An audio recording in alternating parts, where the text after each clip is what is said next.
Hello students, good afternoon. कैसे हैं आप सब?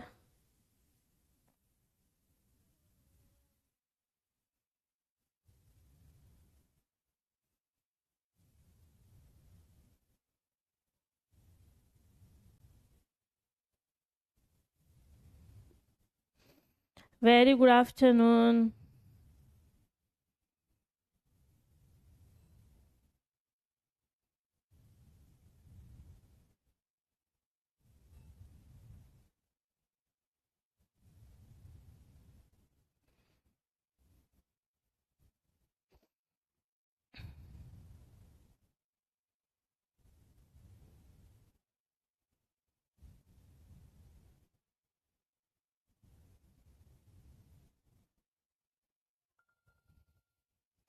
कैसे हैं बच्चों? जल्दी से बताइए।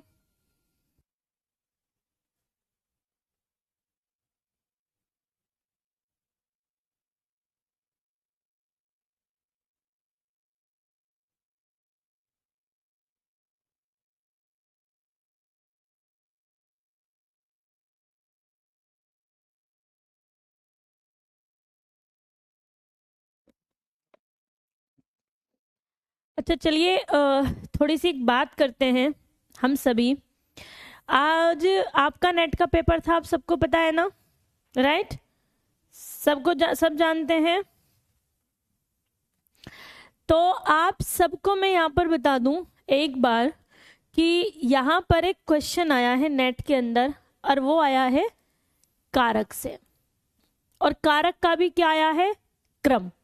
हमने बात की थी जब हम पढ़ रहे थे, वो तो बीच में क्लास हमारी एंड हो गई थी इलेक्ट्रिसिटी प्रॉब्लम की वजह से। मैंने आपको बताया था कि हमारे कारक कितने होते हैं, इस पर तो हम ऑलरेडी चर्चा कर चुके थे कि कितने होते हैं। यहाँ से क्वेश्चन आया है आपका, उसको क्रम में लगाने के लिए कि उनका एक सही क्रम क्या होता है। तो देखो, मतलब ऐसा नहीं है, प्रश्न यहाँ से कभी भी पहले आते थे, मैं बता भी रही थी आप सबसे, बीच में बंद हुए, लेकिन अब फिर से इस तरीके के क्वेश्चंस आने शुरू हो गए हैं। तो हमें इन पर भी पूरा फोकस करना पड़ेगा। हाँ जी बिल्कुल। और यहाँ से डायरेक्ट क्वेश्चन पूछा गया है, आपका विशेषण से भी क्वेश्चन आया है, ठीक है, आपका समृद्ध और विवृत इससे भी क्वेश्चन आया है, आपका क्या बोलते हैं इसको, लुंठित वर्ण क्या होता है, उससे भी क्वेश्चन आया।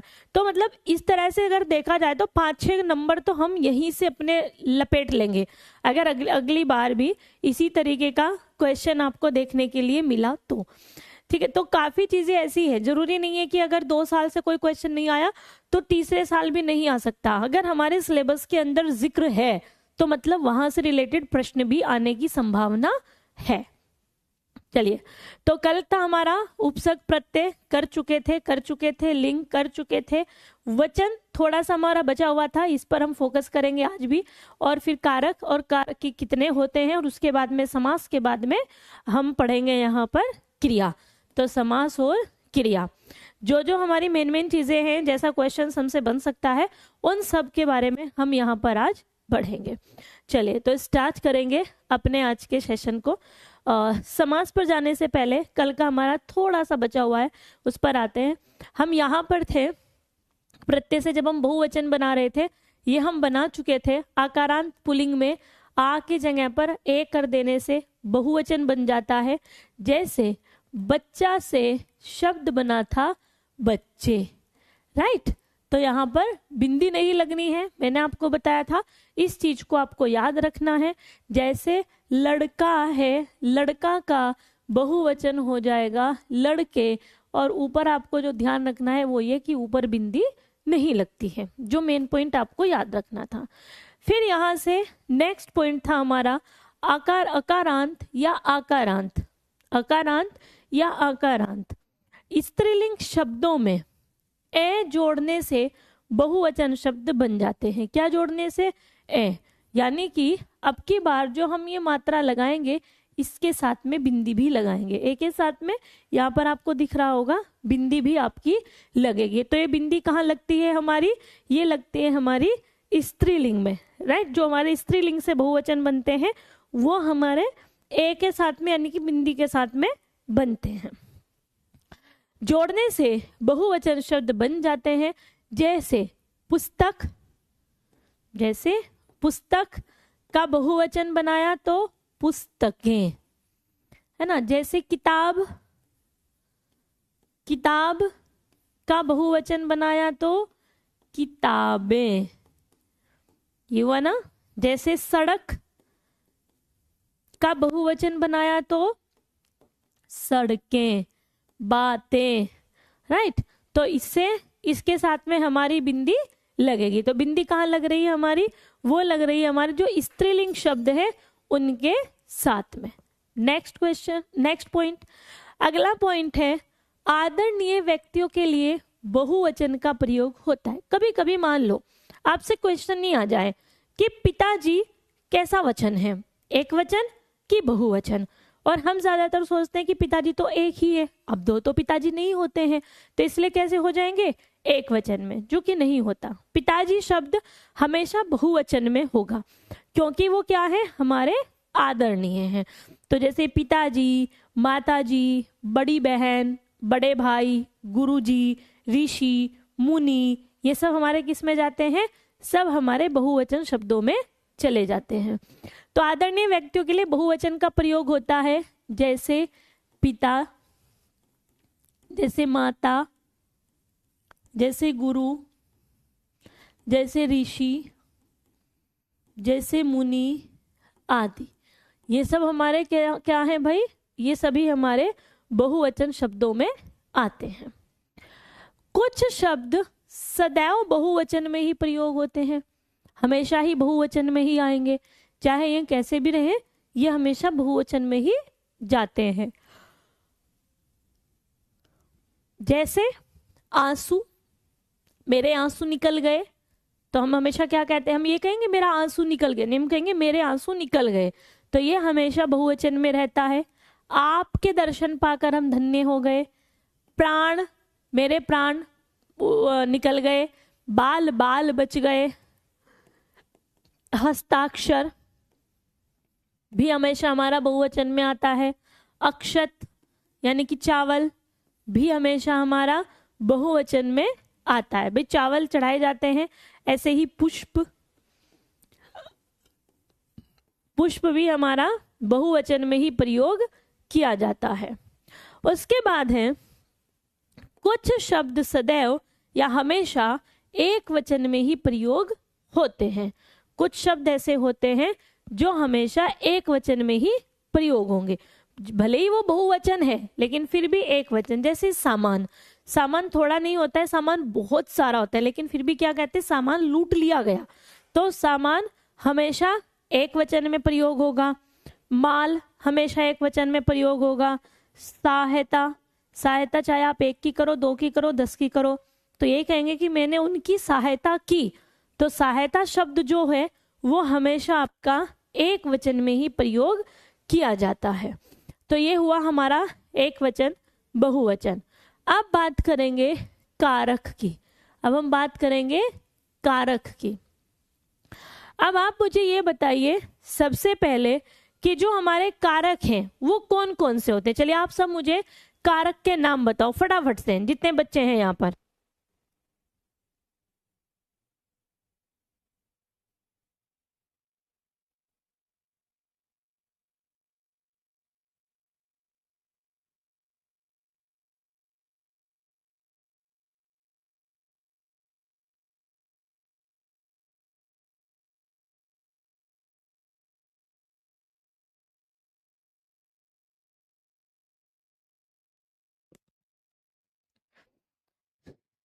चलिए तो कारक के नाम बताओ आप मुझे, जितने भी हमारे कारक होते हैं उन सभी कारक के नाम बताइएगा। हाँ, और उसी क्रम में, जिस क्रम में वो होते हैं। ठीक है, कारक कितने होते हैं हमारे, 8। बस आपको यही कुछ पॉइंट्स याद रखना है, जैसे 8 कारक होते हैं और उनके नाम क्या क्या होते हैं वो आपको बताने हैं। कौन कौन से होते हैं, जैसे कर्ता, कर्म, ठीक है, उसके बाद गुड नहीं, यहां बीच में आपने, हाँ एक बच्चे ने बोला करण, संप्रदान, फिर अपादान, फिर संबंध, फिर अधिकरण और फिर संबोधन। ठीक है, तो 1 2 3 4 5 6 7 8। कर्ता का, कर्ता ने, कर्म को, करण से, के द्वारा, संप्रदान के लिए, अपादान से, संबंध का, की, के, अधिकरण में, पर, संबोधन है, ओ और अरे। ये हमारे होते हैं कारक, इनको हम कारक कहते हैं, और ये होती है इनकी विभक्ति। ठीक है, यहां से क्वेश्चन बन सकता है आपका, और जितने भी क्वेश्चंस आपके बन सकते हैं उन सब के बारे में मैंने यहाँ पर आपको बताया है। तो आप इनका क्रम याद रखिएगा कि कौन कौन से होते हैं। जैसा क्वेश्चन आया है उस हिसाब से आप सबको इसका क्रम भी याद रखना पड़ेगा। वैसे ज्यादातर ये आ जाता है कि कौन सी विभक्ति कौन से की है, तो आप उसको और साथ में उसके इस क्रम को बस आपको याद रखना है कि पहले कौन सा आएगा, उसके बाद कौन सा आएगा, उसके बाद कौन सा आएगा। ठीक है ना। चलिए अब बात करेंगे हम अपने आज का टॉपिक, यानी कि समास और क्रिया। समास और क्रिया से जैसे क्वेश्चंस आएंगे सिर्फ उसी के आधार पर हमें चलना है। भाई हमें ऐसे नहीं पढ़ना है, जैसे मान लो हमें पीआरटी देना है, हमें क्या करना है, हमें यूजीसी नेट देना है, तो उसी के हिसाब से कि कैसा क्वेश्चन आ सकता है उसके अकॉर्डिंग ही हमें यहाँ पर तैयारी भी करनी है। पहली चीज होती है कि समास क्या होता है। पहला पॉइंट तो यही है ना कि समास होता क्या है। तो समास क्या होता है, दो पदों या शब्दों का मेल क्या कहलाता है, समास। पूरा ही साफ हो गया है। दो पदों व दो पदों या शब्दों का मेल क्या कहलाता है, हमारा समास। तो ये होता है दो पदों या शब्दों का मेल, हमारा समास। इसमें दो पद होते हैं, एक पूर्व पद, तो पूर्व का मतलब क्या होता है, पहला। ठीक है, एक होता है इसमें उत्तर, और उत्तर का मतलब क्या होता है, बाद का, या दूसरा कह सकते हैं, या दूसरा। जब दोनों मिलते हैं तो इसको हम तीन अलग अलग शब्द आपको मिलेंगे, जैसे समास, जैसे समस्त पद या सामासिक पद आपको मिलेंगे। ये तीन शब्द में से कोई भी आपको मिल सकता है, तीनों में से कोई भी मिले मतलब एक ही निकलेगा, चाहे इनमें से किसी भी शब्द का यूज वहां पर आपका हो रहा हो। हमारा जो समास होता है उसके हमारे 6 प्रमुख भेद होते हैं, जिसमें आता है आपका अव्ययीभाव समास, तत्पुरुष समास, कर्मधारय समास, द्विगु समास, द्वंद्व समास और आपका बहुव्रीहि समास। ये हमारे इसके 6 भेद होते। यहां तक समझ में आया? एक बार बताइएगा जल्दी से।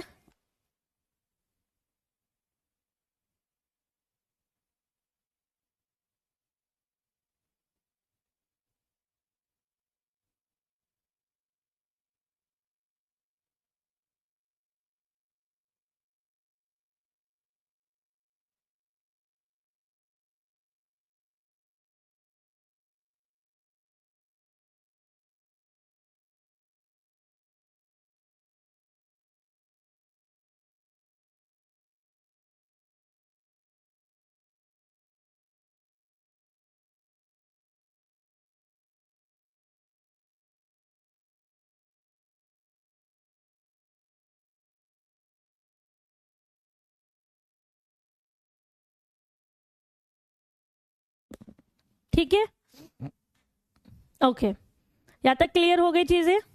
अब सबसे पहला है हमारे पास में अव्ययी भाव समास। अब अव्ययी भाव समास क्या होता है, एक एक करके हर पॉइंट्स को भी आपको समझना है। एक होता है हमारा तत्पुरुष समास, कर्मधारय, द्विगु, द्वंद्व और बहुव्रीहि। मान लो इस बार समास से क्वेश्चन आ जाए, कारक से ना आए और आपसे पूछ ले किसका कौन सा पद प्रधान होता है। प्रधान मतलब समझते हो, मुख्य, मेन, कौन सा पद है। तो यहाँ इसको ध्यान रखिएगा, ये पॉइंट्स याद रखना। अव्ययी भाव समास का पूर्व पद प्रधान होता है। तत्पुरुष समास, कर्मधारय समास, द्विगु समास, इन तीनों का उत्तर पद प्रधान होता है। द्वंद्व समास का दोनों पद प्रधान होते हैं और बहुव्रीहि समास का कोई पद प्रधान नहीं होता। ठीक है, इसका कोई भी पद प्रधान आपका नहीं होता। राइट, तो ये वाले पॉइंट्स भी आपको याद रखने, किसका कौन सा पद प्रधान होगा, क्योंकि यहां से भी आपका क्वेश्चन पूछा जा सकता है। सबसे पहले चलेंगे हम यहाँ पर समास नंबर 1 यानी कि अव्ययी भाव समास। समास नंबर 1 अव्ययी भाव समास, पहले इसको समझते हैं फिर उसके बाद में नेक्स्ट को समझेंगे।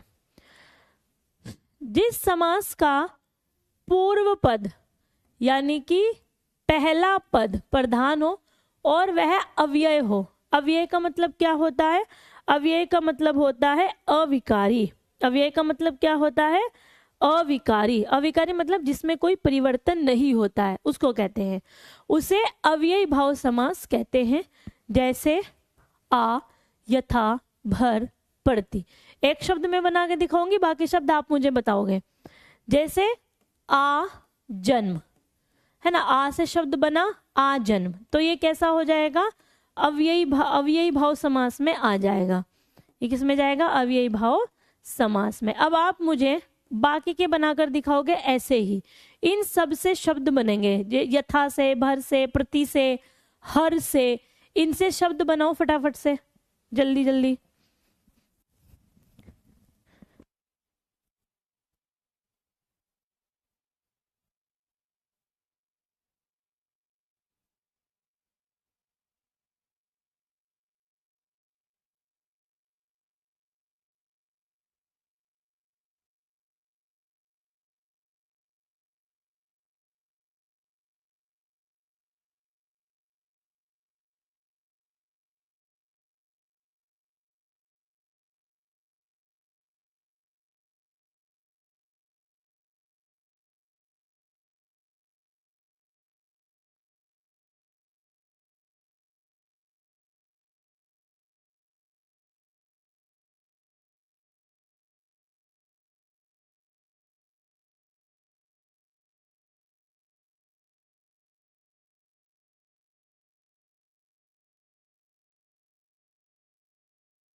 बने शब्द जी, यहां से यथा शक्ति,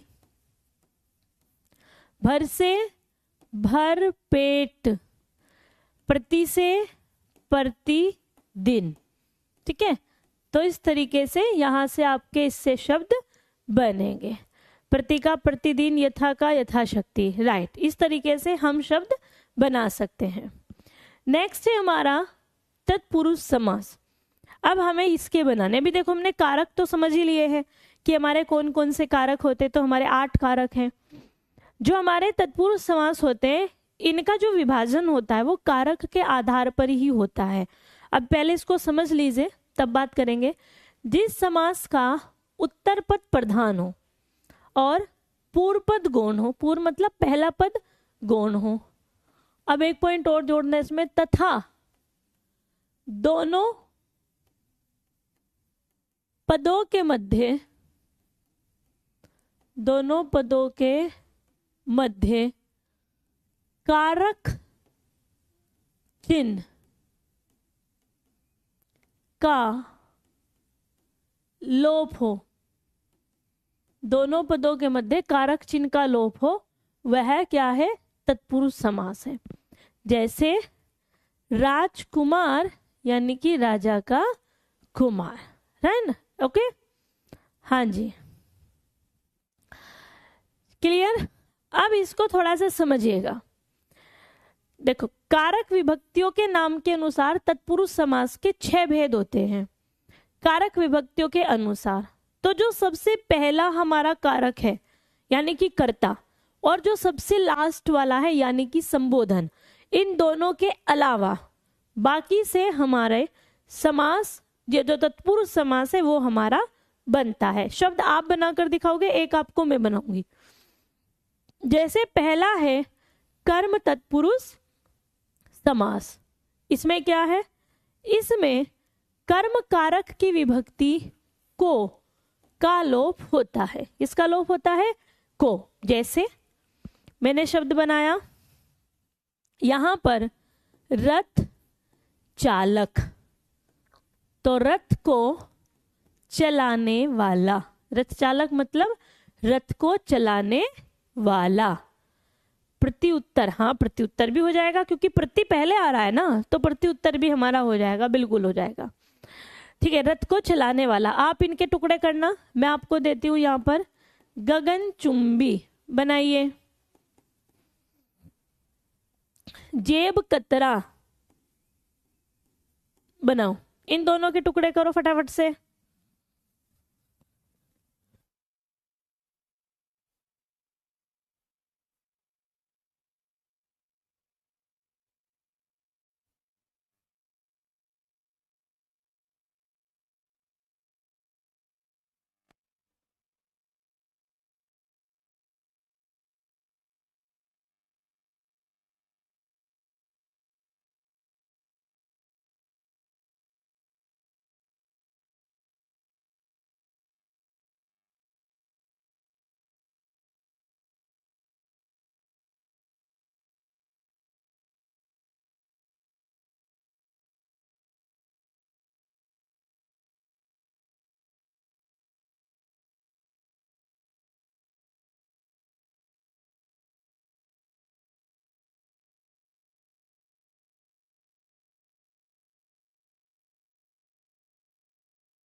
हाँ, तो यहां से आया गगन को चूमने वाला और जेब कतरा में जेब को काटने वाला। नेक्स्ट, करण तत्पुरुष समास। इसमें क्या होगा? इसमें करण कारक की विभक्ति से और के द्वारा का लोप होता है, यानी कि इसके अंदर हमारे ऐसे शब्द आएंगे अगर उनका टुकड़ा करें तो से और के द्वारा का लोप हो। लेकिन यहाँ ध्यान रखना है आप सभी को कि ये जो से होगा ये मिलाने के भाव में होगा। किस में होगा? मिलाने का भाव में हमारा ये वाला से यहाँ पर रहेगा। जैसे आप बनाओगे इन सबको, जैसे भावपूर्ण, जैसे अश्रुपूर्ण, जैसे सूर रचित, बनाइए जल्दी से।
सूर के द्वारा रचित, राइट। तो ये से, यहां से यहां पर के द्वारा, करेक्ट, राइट। अगला नेक्स्ट, संप्रदान तत्पुरुष समास। इसमें क्या होगा, इसमें संप्रदान कारक की विभक्ति के लिए का लोप होता है। अब इसमें क्या छिपा हुआ होगा, के लिए का लोप रहेगा, राइट। किसका रहेगा भाई, के लिए का, ओके। हाँ, भाव से पूर्ण, अश्रु से पूर्ण, सूर के द्वारा, सूरदास के द्वारा रचित। अब जब हम इन वाले में टुकड़े करेंगे तो हमें क्या मिलेगा, के लिए। जैसे प्रयोगशाला, प्रयोगशाला, प्रयोग के लिए शाला, राइट। अब आप बनाइएगा सब। हमने कहा गौशाला, बनाओ। ये मोस्ट इंपोर्टेंट शब्द है, आ भी चुका है एक बार। रसोई घर बनाओ। चलिए अब फटाफट से इनको बनाओ।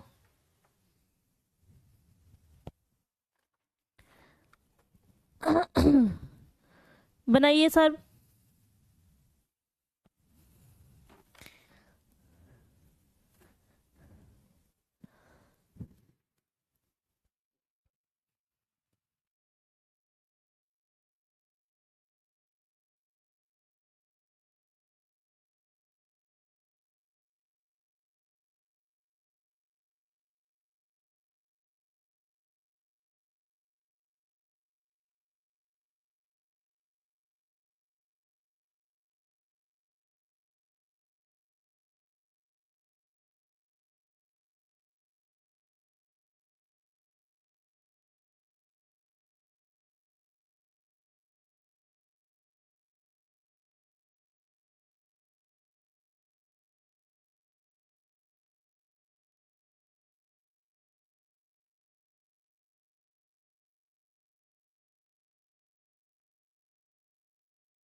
राइट। इसमें जाएगा गौशाला, गायों के लिए शाला, और रसोई घर, रसोई के लिए घर। तो यहाँ पर हमारा आ जाएगा के लिए। क्लियर यहाँ से। नेक्स्ट पर चले। अगला हमारा अपादान तत्पुरुष समास। अब इसमें भी से है, लेकिन दोनों से में अंतर है। एक का जो से था वो मिलाने वाला था, इसका जो से होगा वो अलग करने वाले भाव में रहेगा। इसमें अपादान कारक की विभक्ति से, और ये से क्या है, अलग होने का भाव का लोप होता है। इसमें जो से है वो अलग होने के भाव में रहेगा। जैसे आप सब बनाओगे पथभ्रष्ट, ठीक है, धनहीन, गुणहीन,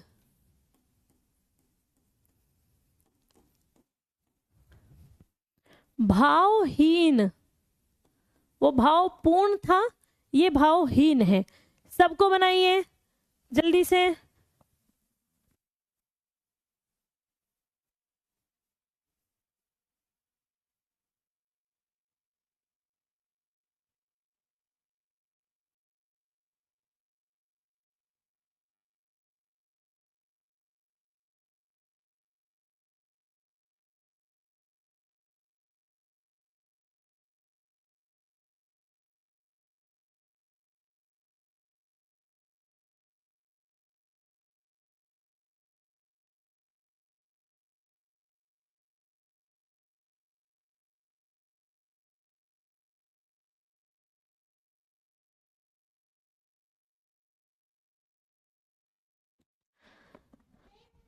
तो यहां पर भी से, यहां पर भी से, यहां पर भी से, यहां पर भी, लेकिन ये क्या काम कर रहा है, ये एक को दूसरे से अलग करने के भाव में आ रहा है। इसके बाद है हमारा संबंध तत्पुरुष समास। इसमें संबंध कारक की विभक्ति का, की, के का लोप होता है। तो जब इसमें हम टुकड़ा करेंगे तो हमारे पास में जो शब्द आएंगे उनके बीच में आपको का मिलेगा, की मिलेगा, के मिलेगा आदि। जैसे आप बनाइएगा, जैसे राजपुत्र, ठीक है, जैसे राजमहल, राजमाता, राम मंदिर, शिवालय, है ना। तो अब इसको बनाइएगा फटाफट से। और यहाँ पर ये भी बना सकते हैं आप, राम भक्त, ठीक है, शिव भक्त, ये भी आप बना सकते हो। देशभक्त, ये भी इसी में ही आएंगे सारे आपके। बनाइए सबको फटाफट से।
Right, correct. राधा देश का भक्त, राम का भक्त, शिव का भक्त, राम का मंदिर, राजा का पुत्र, राजा का महल, राजा की माता और शिव का आलय। तो यहाँ पर का, की, के आदि का यहाँ पर प्रयोग हुआ है, ये यहाँ पर बंधे हुए हैं।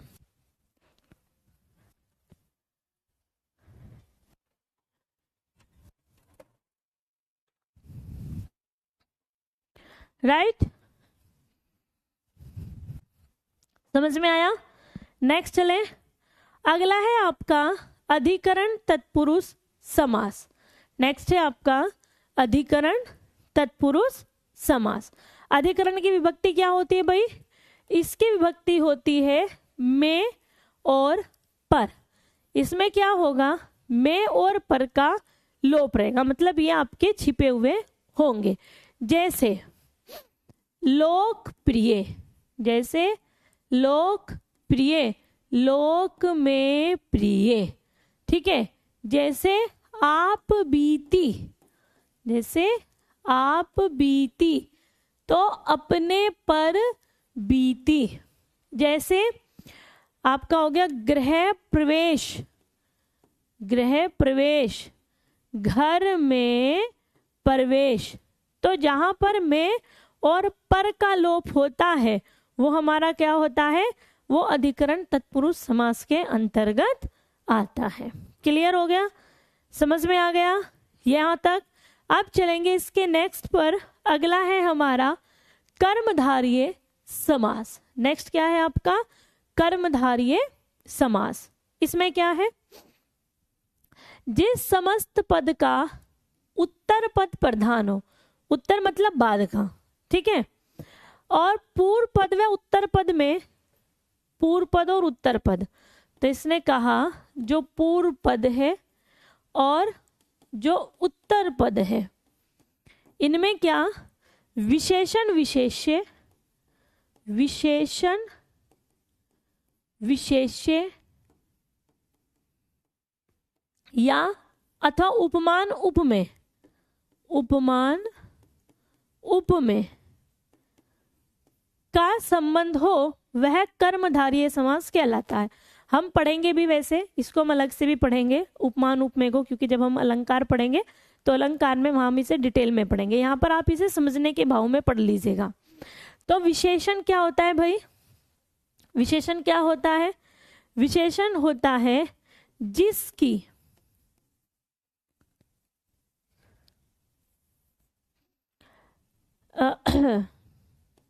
जो शब्द विशेषता बताए, जो शब्द विशेषता बताए। विशेष्य क्या होता है? जिन शब्दों की विशेषता बताई जाए, जिन शब्दों की विशेषता बताई जाए। उपमान क्या होता है? जिससे तुलना की जाए। और उपमेय क्या होता है? जिसकी तुलना की जाए। तो ये होते हैं हमारे उपमान उपमेय और विशेषण और विशेष्य। इनकी बातें याद रखना, मतलब किसको हम क्या कहते हैं, ये पॉइंट्स आपको याद रखना है। तो यहाँ पर अगर हम शब्द देखें तो जैसे कि हमने कहा लाल मणि, हमने कहा लाल मणि, तो लाल क्या है? लाल है विशेषण, क्योंकि ये विशेषता बता रहा है। और विशेषता किसकी बता रहा है? मणि की। तो मणि क्या हुआ? विशेष्य। तो जहां इस तरह से शब्द हो, जैसे लाल मणि, नीलमणि, श्वेत कमल, यहां पर हमारा क्या होगा? विशेषण विशेष्य के संबंध में रहेगा। उपमान उपमेय में क्या रहता है? जहां पर हम तुलना की बात करते हैं, एक की तुलना दूसरे से जब हम करें, ठीक है। तो जैसे हमने कहा मृग नयन, मृग नयन, हमने आंखों की तुलना किससे कर दी? हिरण से। तो हिरण उपमान हो गया, नयन उपमेय हो गया। तो जहां पर उपमेय और उपमान का या विशेषण और विशेष्य का संबंध होता है, वहां पर हाँ पीतांबर में भी बिल्कुल है भाई। अंबर कैसा? पीतांबर में पीला वस्त्र जो हमारा रहता है, तो उस वस्त्र की विशेषता होती है। तो पीतांबर हमारा दो में चला जाता है, वैसे जैसे इसमें भी जाता है, वही पीतांबर हम विष्णु जी के लिए भी प्रयोग करते हैं। तो दोनों में जाता है, कर्मधारय में भी चला जाता है, बहुव्रीहि में भी चला जाता है। तो दोनों के साथ में हमारा पॉइंट चला जाता है। ये बताइए पहले मुझे, ये समझ में आया? आंसर दो पहले। ये बात समझ में आ गई ना? ये पॉइंट समझ में आ गए?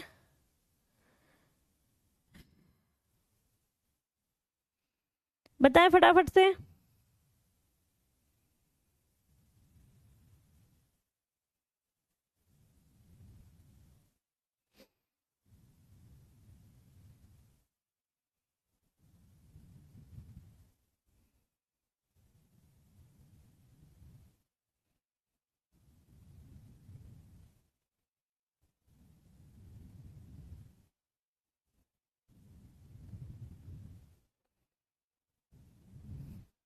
क्लियर बच्चों?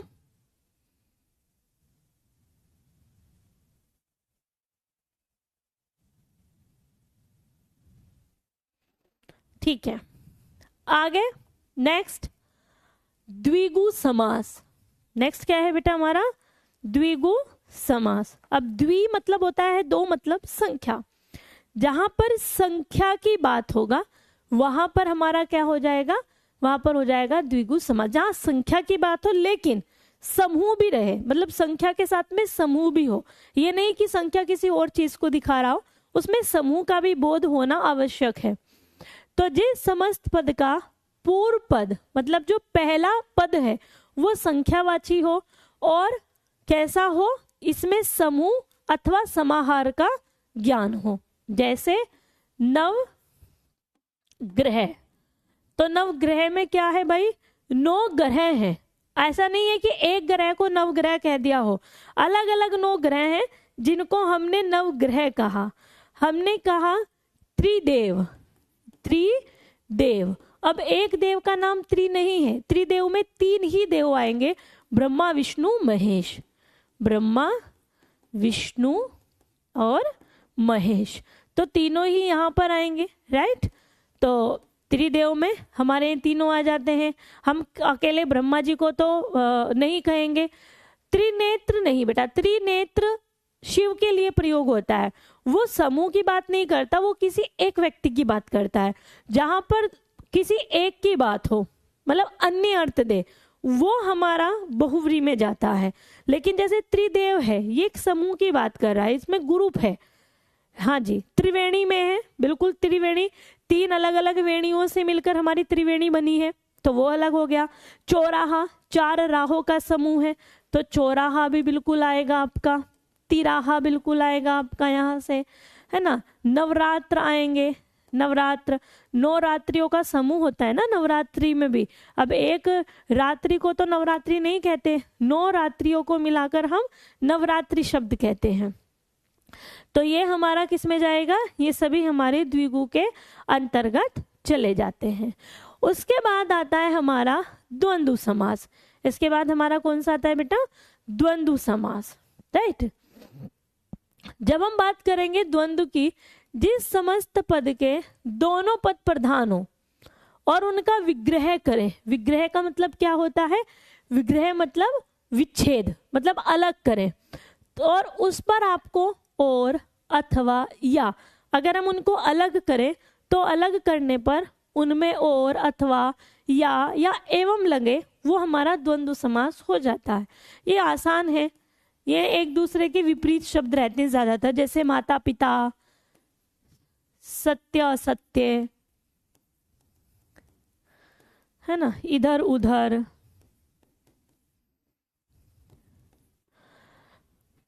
आपका दिन रात, सुख दुख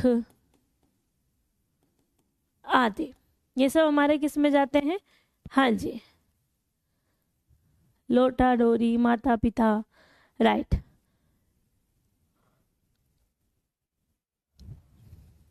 जी,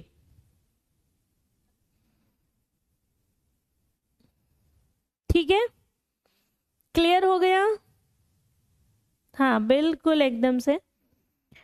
और अब चलेंगे इसका लास्ट अंतिम बहुव्रीहि समास। तो बहुव्रीहि समास क्या होता है, जिस समस्त पद में कोई पद प्रधान नहीं होता, कोई प्रधान नहीं है, बल्कि दोनों मिलकर किसी तीसरे की बात करें। जैसे आपने कहा था त्रिदेव, आपने क्या कहा था, त्रिनेत्र। तो यहां पर अगर मैं इनके अर्थ देखूं, त्रि का मतलब 3, नेत्र का मतलब आंखें, आंख। लेकिन क्या त्रिदेव का मतलब 3 आंखें हैं, क्या ये अपने अर्थ में है, इसका मतलब क्या है, मतलब तो इसका शिव है, क्या है, शिव। तो जहां पर दोनों मिले और मिलकर तीसरे की बात करें, वो हमारा बहुव्रीहि हो जाता है। इसका कोई भी पद प्रधान नहीं होता है, बल्कि दोनों मिलकर किसी तीसरे की बात करते हैं। त्रिनेत्र हो गया, जैसे चतुर्भुज,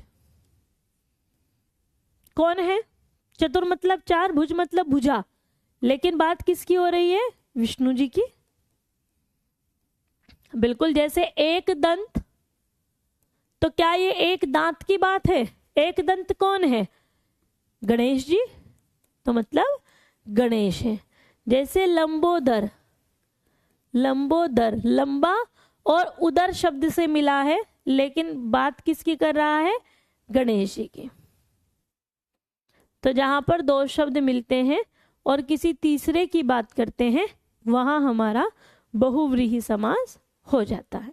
अब मुझे ये बताओ, यहां तक आपको चीजें समझ में आ गई बच्चों, यस और नो, फटाफट से बताइए, क्लियर।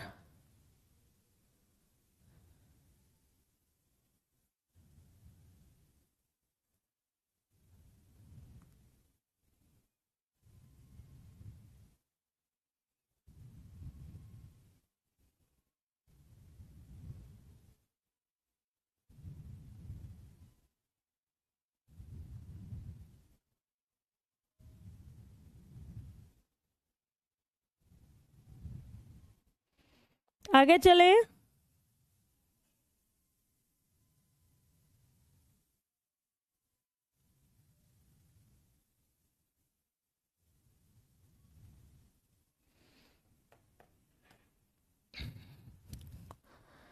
हाँ जी, ये तो हुआ हमारा यहाँ से समास।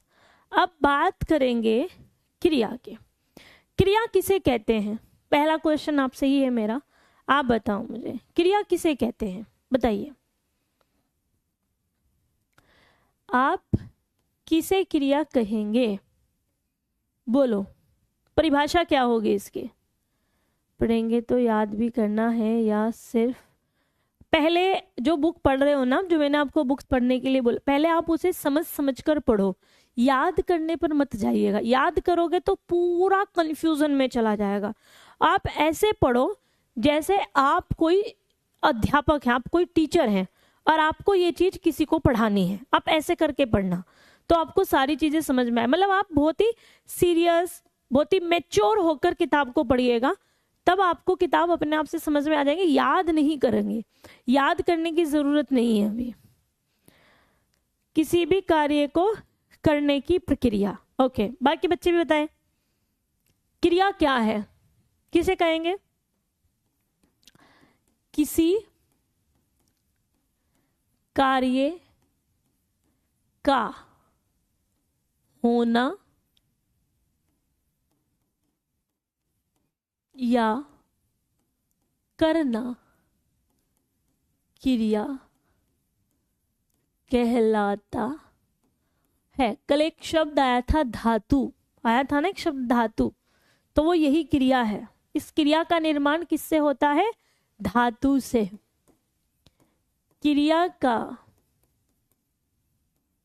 निर्माण धातु से होता है। अब धातु क्या है? धातु क्या है भाई? मूल शब्द धातु कहलाता है। इसका कोई सार्थक टुकड़ा नहीं हो सकता, इसका कोई सार्थक टुकड़ा नहीं हो सकता तथा यह है पूर्ण अर्थ, पूर्ण अर्थ रखता है। धातु का अपना पूरा अर्थ होता है। आप उसका कोई टुकड़ा नहीं हो सकता, लेकिन फिर भी अर्थ इसका पूरा का पूरा निकलेगा, अर्थ में कोई कमी नहीं आएगी। क्रिया का निर्माण धातु से होता है। इसमें एक पॉइंट और लिख लेगा, धातु में ना प्रत्यय जोड़ने से क्रिया बनती है।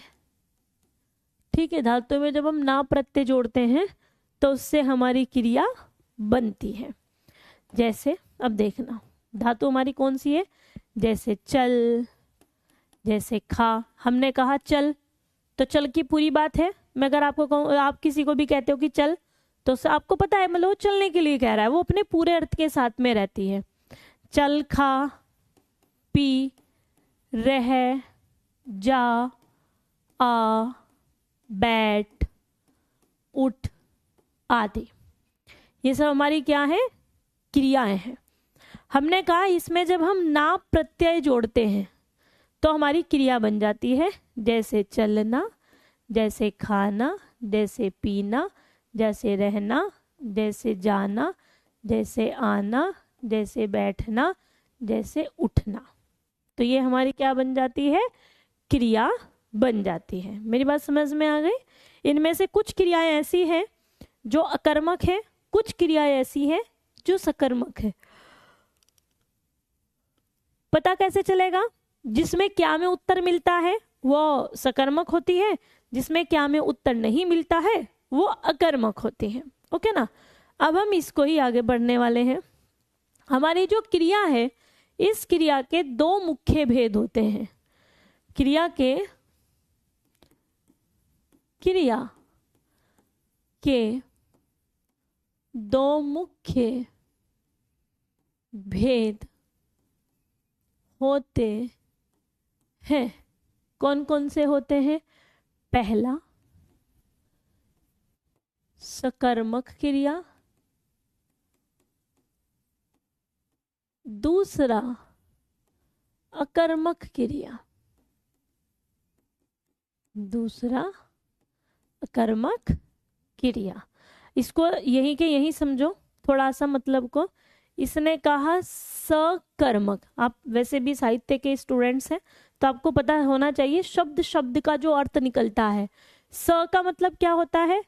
स का मतलब साथ, और अ का मतलब क्या होता है? बिना, है ना। तो सकर्मक यानी कि कर्म के साथ क्रिया, और अकर्मक यानी कि कर्म के बिना क्रिया। एक जगह कर्म के साथ में क्रिया होगी, एक जगह कर्म के बिना क्रिया होगी।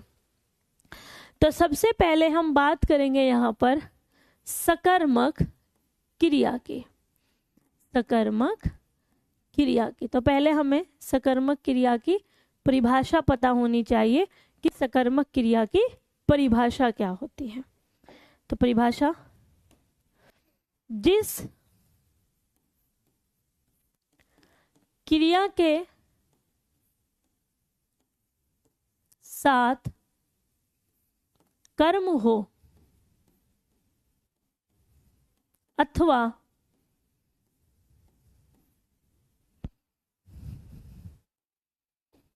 कर्म के होने की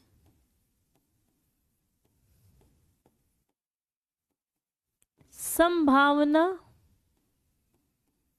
हो, वह सकर्मक क्रिया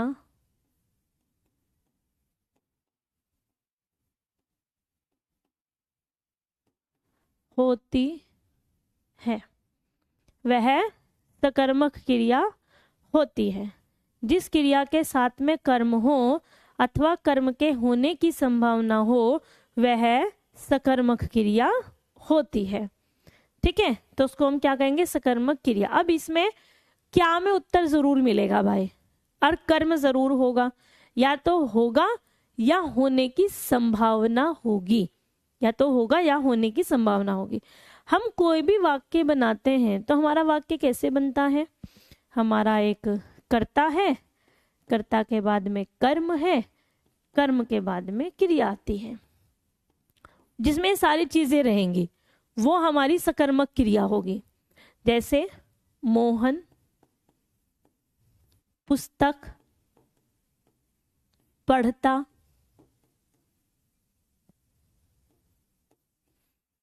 है। मोहन पुस्तक पढ़ता है, तो मोहन क्या पढ़ता है? ये जो क्या है, क्या क्या पढ़ता है? पुस्तक। तो क्या में उत्तर मिला हमें? पुस्तक। तो अगर हमें क्या में उत्तर मिल रहा है तो वो हमारी सकर्मक क्रिया है। अगर हमें क्या में उत्तर मिल रहा है तो वो हमारी सकर्मक क्रिया है। जहां पर क्या में उत्तर मिलता है वो हमारी सकर्मक क्रिया होती है। मेरी बात समझ में आ गई आप सबने? जहां पर क्या में उत्तर मिलता है वो सकर्मक क्रिया होती है। तो क्या में आंसर मिलना यहाँ पर आवश्यक होता है। अब मान लो ये ऐसे ना होकर ऐसे हो जाता, राम पढ़ता है, और यहां पर कर्म है। अब इस वाले में संभावना है। अब राम पढ़ता है और हमने पूछा राम क्या पढ़ता है? राम क्या पढ़ता है? और आपने कहा कि राम तो अखबार पढ़ता है। अखबार, तो मतलब कुछ था जो वो पढ़ रहा था। तो यानी कि यहाँ पर संभावना है। भाई अगर पढ़ रहा है तो कुछ ना कुछ तो पढ़ ही रहा होगा। ऐसे तो है नहीं कि वहां पर आप कुछ नहीं कह सकते। राम पुस्तक पढ़ रहा है, राम अखबार पढ़ रहा है, राम खत पढ़ रहा है, कुछ ना कुछ वो पढ़ ही रहा होगा। मैगजीन पढ़ रहा है, कुछ भी है, लेकिन हमें उत्तर मिल जाएगा। और अगर उत्तर मिल जाएगा तो इसका मतलब है वो हमारी सकर्मक क्रिया में चला जाएगा। उत्तर मिल जाएगा तो सकर्मक क्रिया में चला जाएगा। तो ये हुआ हमारा सकर्मक क्रिया। अब चलते हैं इससे आगे नेक्स्ट पर, और वो होगी हमारी अकर्मक क्रिया। वो होगी हमारी अकर्मक क्रिया। अकर्मक, अब जिसके साथ में कर्म नहीं होगा वो आपकी अकर्मक क्रिया कहलाएगी। इसकी परिभाषा, जिस क्रिया के साथ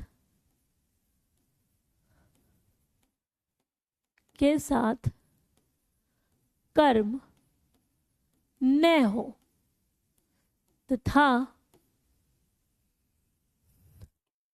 न ही कर्म के होने की, ना ही कर्म के होने की संभावना हो, ना है ना संभावना ही होगी, ने की संभावना हो, वह अकर्मक क्रिया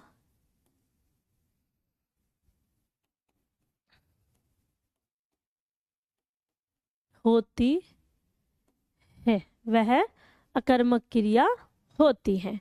जैसे अब देखो यहाँ पर हमारी दोनों चीजें हैं,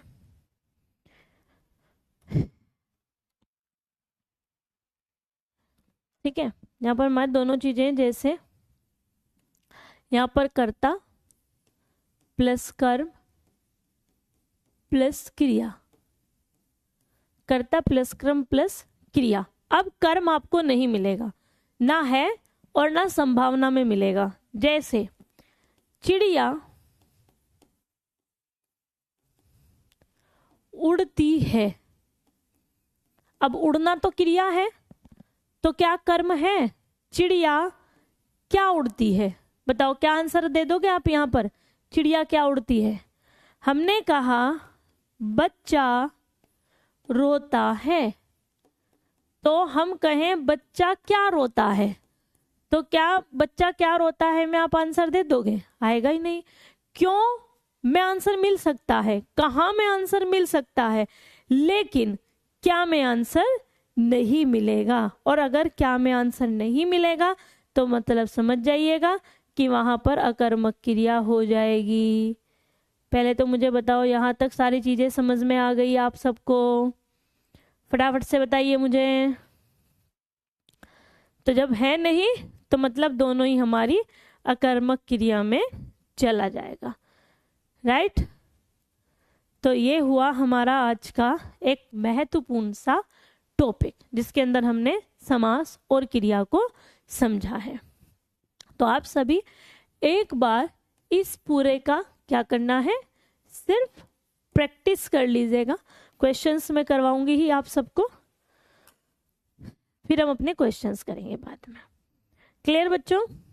और देखो क्वेश्चंस कैसा भी आ सकता है, किसी भी तरीके का। तो एग्जाम में क्या पूछा जाएगा वो सब तरीका अलग अलग होता है, तो हो जाएंगे, मिलेंगी सारी चीजें यहीं से, बाहर से तो कुछ आना ही नहीं है जब हम सारी चीजें आपको पढ़वाएंगे। चलिए तो बताइए मुझे, समझ में आ गया बच्चों? सेशन को यहीं पर समाप्त करें। क्वेश्चंस आगे आपके होंगे, क्वेश्चंस की क्लास लगेगी स्पेशल, मतलब हम एक एक यूनिट खत्म करेंगे, उस यूनिट से हम क्वेश्चन करेंगे। जो जो यूनिट खत्म होती चली जाएगी उस यूनिट से प्रश्न करते चले जाएंगे, ओके ना। चलिए तो फिर आज के सेशन को यहीं पर समाप्त करें। टॉपिक समझ लो पहले, एक बार सारी चीजें में समझ में आ जाए, मैं टॉपिक समझ में आ जाए, फिर प्रश्न तो अपने आप होने लगते हैं, लेकिन टॉपिक समझना सबसे पहली चीज होती है, मेन होता है टॉपिक। चलिए बच्चों, तो फिर आज के सेशन को हम यहीं पर करेंगे समाप्त, मिलेंगे फिर से अगले सेशन में। तब तक के लिए बाय बाय, टेक केयर, अपना ध्यान रखिएगा। जय हिंद।